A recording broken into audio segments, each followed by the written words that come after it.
শুভ মকর সংক্রান্তি সবাইকে। সকাল সকাল স্নান সেরে আলতা পরতে বসে গেছি, আলতা সিঁদুর পরছি।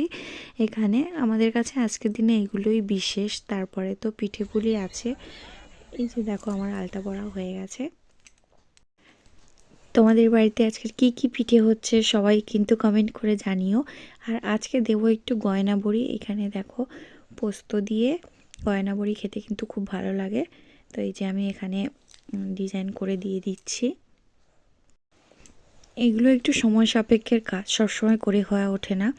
আর এই যে দেখো আমি এখানে পিঠের ছই করতে চলে এসেছি। আমরা এদিকে ছই বলি, নারকেলের যে পুরটা থাকে। তো এখানে গুড় দিয়ে আমি আজকে নারকেলের এটা পুরটা করছি। আর এই যে দেখো বলতে বলতে আমার দুধ পুলি হয়ে গেছে।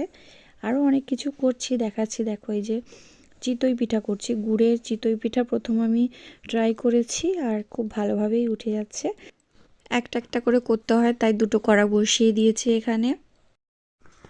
আজকের মকর সংক্রান্তিতে দেখো এই যে গুড় চিতই পিঠা বানিয়েছি। আর এখানে সিদ্ধ পিঠা আছে, পুলি পিঠে। আর এটাতে দুধ পুলি